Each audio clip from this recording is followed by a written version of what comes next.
Hey, good morning, everybody. It's Friday, June 26th, and we're almost into the heart of summer in July and August. And hope you have some interesting plans for your summer.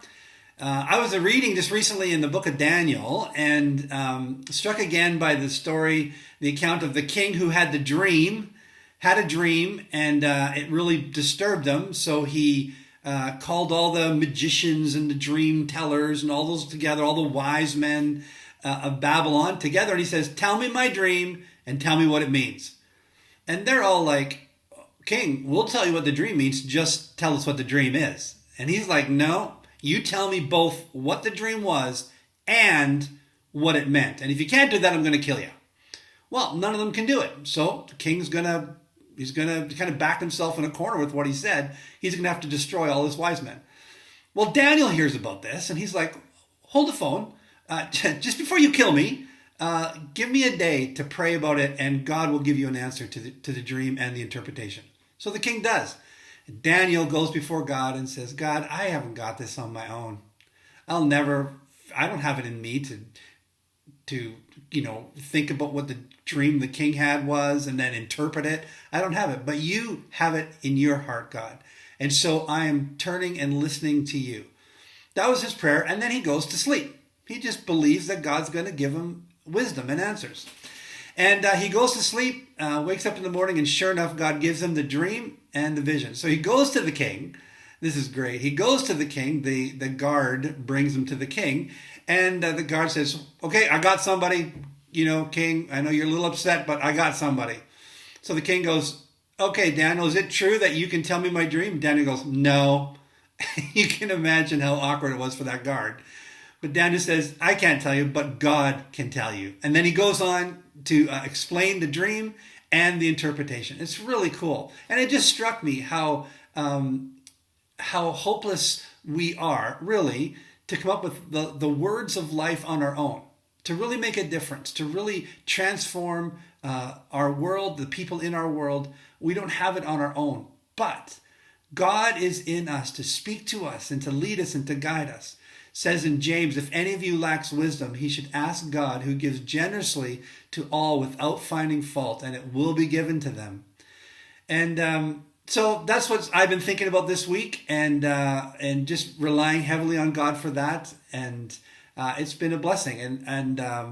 Yeah, it's very real. My desperation for His leading and guidance is very real. As we do these ACC Todays, as we preach, as we teach, all that we do, I want to hear from God and follow Him. Today we're going to talk to a couple in our church, Ed and Shelly Burton, and they also are seeking God and trying to hear what God's saying to them. And so I had a great interview. Let's go to them now. Hey, good morning, Ed and Shelly. How are you today? Very good, thank you. How are you this morning? Good. Good to see you. And I'm filming from my new house. So you're my first guests in this new studio. We knew we were your favorites. It's pretty fancy. You see how way I've decorated it up? And Yeah. some people are going to miss that jungle wallpaper that I had before, but maybe I can bring it in the new house here too. So I want to talk to you guys today a little bit. We're this whole COVID thing. I mean, it's strange that it's starting to feel old news, but there it is. And how has it affected you guys in your daily life? I guess from a physical standpoint, work has changed significantly for me. I used to put about 5,000 kilometers on in a month in my pickup, and I don't think since we've been locked down, I haven't put on 5,000 kilometers in 3.5 or 4 months. So significant change from my job perspective. Still trying to continue to do work, no longer face-to-face anymore, but a lot more on computers. So it's going to change my role, I think, even moving forward a little bit. So Yeah. And how's it been emotionally? Has it been difficult or? Yeah, we I think both Shelly and I like to entertain, and we like to be around people. I mean, the we've been created for community and for gathering, and we're not meant to be isolated. So it's been a challenge for us. We've been pretty fortunate. We got some pretty good friends that feel the way we do, and we've sort of adopted each other as immediate family. So they come over, or we go to their place and stuff. And for those that still wish to converse and meet one another by keeping 6 foot social distancing, we've managed to still be able to socialize a fair bit. So. Oh, good. So what has God been saying to you guys through all this? Has he been speaking to you in new ways about new things through all this whole thing? No, you go ahead. I think for me the biggest thing is that he's in control. I mean, it's so easy to get sidetracked on everything that's taking place. Not, I struggle with giving up my rights and freedoms, and when we're being told that we have to, my rebel side, I guess, perhaps goes off pretty quick. I've had numerous conversations about it, but what I have to keep remembering is that, we are to submit as well to those that are put in place. God puts all kings and all governors in place, and that there's a purpose for it. And I just wish sometimes he would let me know a little bit more, but I have to remember that he's in control, and everything that's going on is by his design. And I'm just, have to be aware of what my part is in it, and make sure that I am trying to hear his voice in all of the stuff that's going on today. We're also doing a Bible study on Daniel right now, which I think helps us a lot. So keeps us connected to, what would you say? I don't know. It's about, the foreshadowing of what God prophesied, what was going to happen. So yeah. One thing that this actually hasn't come up in any of my ACC conversations since we've done ACC Today conversations, since this began in mid-March, was you can be really upset that this whole thing is happening, right? And because it goes so against what maybe you believe, what you think is right. Yeah, and yet Christ asks us to, like you say, submit to our governing authorities, and that's a hard trail to walk, I'm sure. Yeah, extremely. I mean, when they use the term redneck, you can probably see my name right beside it, and then slash Christian after that, and that's a hard walk. So, yeah, I don't think you have to have a redneck to disagree with everything that's happening from our government. But that's a good thing, because some people feel like that they don't agree with whatever is happening, and they feel justified in being ticked off and complaining and bitter about the government, and you bring up a great point that God doesn't give us that option. Yeah. And then my argument to that would be potentially is that he also gave us a brain and a purpose as well too. Is he creating these feelings inside of me for a reason? Am I supposed to be doing something about it, or are we supposed to listen? And that's where I've really had to begin. The start of this conversation was, what has God been saying to you? And I've been trying to hear exactly what that is. What has he done over the past 25 years that I've been a Christian in my life to prepare me for what's happening today? What's my role supposed to be in it? Am I supposed to, I'll stop there. Still waiting to hear the answer. I know what I want to do, but I have to wait to hear what's going on. Yeah.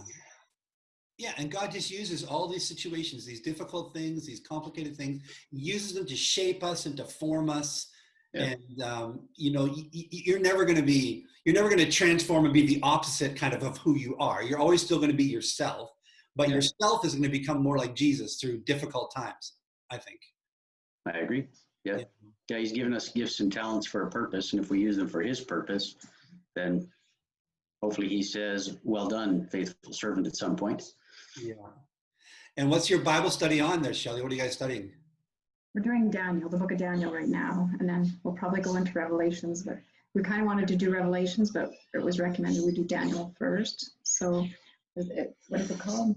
David Jeremiah, Agents of the Apocalypse.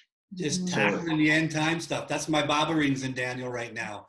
And it's like Daniel 1 to 6, super fun.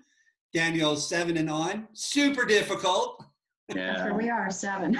Well, that's what, but I mean, that's where that, understanding that God is in control, right? Yeah. I mean, he can give one man the power to see 700 years into the future. Do I not think he's in control today? 100%. So, Totally. yeah. Totally. And we know the ultimate ending of the story. Right? We read the end of the book. Yep. Yeah. The end of the book. Yeah. And that's what gives us the hope every day, right? Yeah. That's for sure.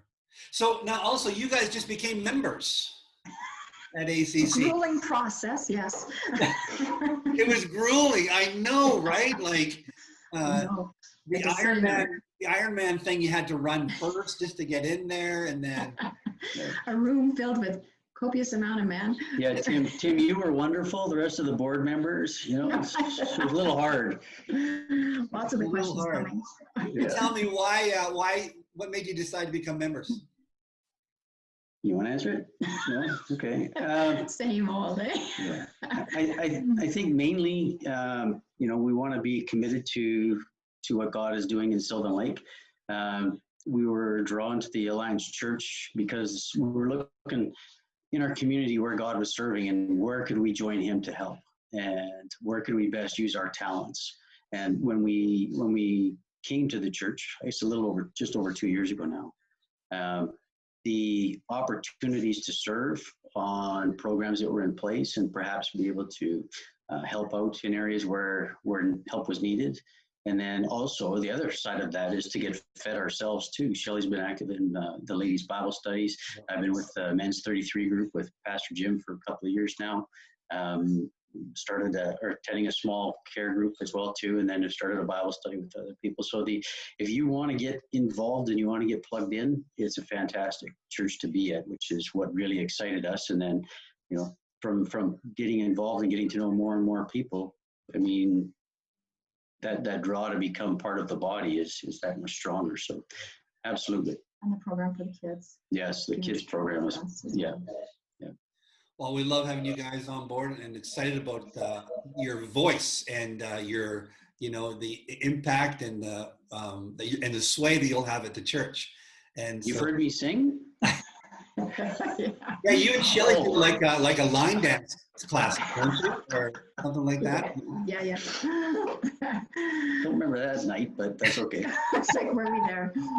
Tell me, what's one thing you're looking most forward to with this COVID thing coming in our rearview mirror? The opening of the border. Yeah, for us, Yeah. we have a vacation spot in Montana. So for us, it's we haven't been able to go there, and we typically go down like the May long weekend and do all the winter cleaning and spring cleanup and get ready. And then Shelly's out there most of the summer, and I sneak down for about 4 weeks. So yeah, if we're honest, that's probably the biggest thing for us is we have another church family and a bunch of a harvest for planting seeds while we're there too, and it really feeds our soul when we're down there as well. The pastor of the church that we attend there, never met anybody like him before, from an evangelizing perspective to helps to, I mean, his spiritual gifting is about this long, his list on it. And just a real inspiration to go down there and then be able to try to have an impact while we're there for those couple of months and then, come back home. So it's, for us, the opening of the border is probably the biggest thing of all. So And they given a date to that at all? they just reviewed it on June 20th and extended it another 30 days. So now it's July 20th. And yeah, my pessimistic side and realistic side is probably saying September, unfortunately. But we'll see. Open. Well, there's no wall. Can't you just cross somebody's prairie field somewhere in Montana? See, that's the redneck rebel side of me that says, you know what, I got a company truck. We can go right through. We're taking swimming lessons. Yeah. But You can swim too. That's right. the number of guns per 100 people in the U.S. is 130. So, and in Montana, you might even be able to make that 200. So, yeah, if we come across with Canadian plates, we're not welcome there yet, supposedly. So, I'm not taking that risk. Nice. Well, sure love you guys, and thanks for taking time for me. And I know this isn't Shelly's favorite thing to do, so thanks so much for doing that, Shelly. You're awesome. Yes, she is. I told him that you're on this on your own because I'm not going. All right. God bless you guys. Have a great day. Thank you, Pastor Tim. Bye. Bye. Yeah, I'm sure you saw some similarities for yourself in that interview. Feeling like you're one of the people that don't agree with what the government is doing regarding this pandemic. You know, maybe there's lots of things we don't agree with our government, and yet we still need to submit to our governing authorities because, as the scripture says, no authority exists except that which God has instituted. And so, as part of our devotion to Christ, it's trusting Him that He's got things under His control, trusting Him that He can lead and guide us. You know, I mentioned earlier that I've been in Daniel and also in the second half of Daniel, which is a lot of the prophecies where Daniel's prophesying out like 700 years, maybe right to the very end of time. And if God knows all that and can give Daniel that kind of information, man, He's got this whole thing figured out. And so we need to trust Him and show that we are His children and His followers by how we trust Him. What's one thing you're looking forward to when this pandemic is in our rearview mirror, I wonder? And just be thinking about that and excited about that. I'm super excited that we're going to be able to get together again soon. It's just over a week away, and that's going to be awesome. Our last Sunday, our last virtual Sunday will be this Sunday. Pastor Michael will be preaching on the book of Job, which is a pretty appropriate theme for the difficulties that many of us have been experiencing through this pandemic. So look forward to being with you virtually on Sunday, and then the week after, just all together. It's going to be great. Hope you have a fantastic weekend. We'll talk to you soon.